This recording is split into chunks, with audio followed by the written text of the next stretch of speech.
In the anime series Chainsaw Man, based on the original manga, a young man named Denji steps into an underworld of hunting devils and supernatural evil with a team of fellow hunters. The first season, produced by Mappa Studios in Japan, is a high level achievement in action and dramatic animation. In this video, we'll look at how the seventh episode creates cinematic shots to visualize the story. Per usual, there will be spoilers to the story of Chainsaw Man, so I recommend checking out the series before proceeding further. As a general story overview, the first 12 episodes of the series reveal the origin story of Denji and his pet devil Pochita, as Denji discovers a new life hunting devils under the mysterious Makima. Denji is assigned to the stoic Aki while being paired with the wild fiend Power. The team falls in and out of various misadventures as more of the truth behind their operation is unveiled. So, when looking at how to make cinematic shots, one place to start is analyzing the composition and figuring out the horizon line, as well as what elements are in the foreground, midground, and background. Lens choice can also be part of the equation. In cinematic shot number one, the camera frames a wide shot where we see three of our gang of characters in an upshot. The perspective cues of the background suggest the 3 point perspective grid. In this upshot, the horizon line is actually below the bottom of the camera frame. The opening in the wall acts as a framing element around the three characters. In cinematic shot number two, the focus of the shot is Himeno in the center of the frame toward the bottom, looking toward Kashibe, who is in the foreground and is slightly out of focus. The background is largely made up of the cloudy sky, indicating the sky plane, and that we are in a slight upshot on our characters. Placing the camera lower and to the side of these two characters creates an interesting angle for a dialogue scene. In cinematic shot number three, the camera frames Kobeni and Hirokazu in an upshot where the bottom of the camera frame generally aligns with either the area around their necktie or around the sternum. The long perspective lines of the background building indicate the 3 point perspective grid. The two characters are reacting to other characters off screen, so the dramatic upshot heightens their expressions. In cinematic shot number four, we go into a scene where the camera captures various members of the team around a dinner in a restaurant. Power appears in the foreground, slightly out of focus. Three other characters are aligned generally around the midground. The camera's positioned slightly below the characters' faces to capture them in an upshot.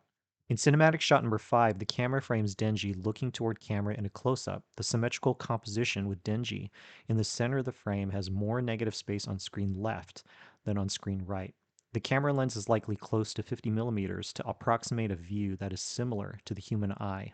In cinematic shot number six, the camera continues to show different angles around the dinner table, using two characters in the foreground as slightly out of focus foreground elements. We don't see strong perspective lines within the frame, but spatial depth is suggested by the layering of people in the foreground, then Denji and another character in the midground. The camera lens might be a longer lens to restrict our spatial view. In cinematic shot number seven, we see a wide shot of the restaurant establishing the environment and spatial context. This helps us to orient where the characters are in the physical space.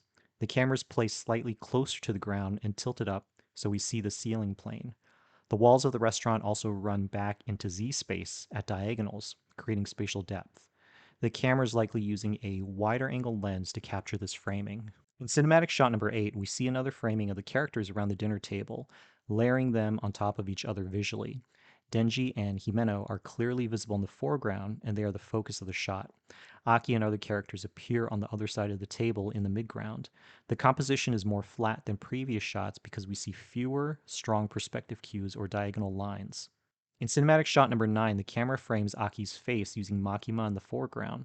His facial expression to her is the focus of the shot and sells the story beat that needs to be conveyed. The camera is slightly turned at an angle with respect to the background, so we see some diagonal lines in the background design. The camera is likely using a longer lens to frame this shot and restrict our spatial view. In cinematic shot number 10, the camera is focused on Power and her acting as she sits on screen left. We use another character on screen right as a foreground element. The comedic story beat is conveyed by Power's nonchalant expression as she devours food. The camera is also slightly turned at an angle from the background as shown by the diagonals in the background design. In cinematic shot number 11, the camera is placed a little higher above the characters' heads and tilted downward, showing more of their orientation in the spatial environment. The back of Aki and his head are used as a foreground element. Himeno draws our eye as the focus of the shot near the center of the frame. The perspective cues in the background suggest a 3 point perspective grid in the shot. So overall, these technical descriptions of each shot helps break down the elements of what makes them cinematic. The language of film as shown in composition, lens choice, and camera movement are well executed in this episode to heighten the drama and action.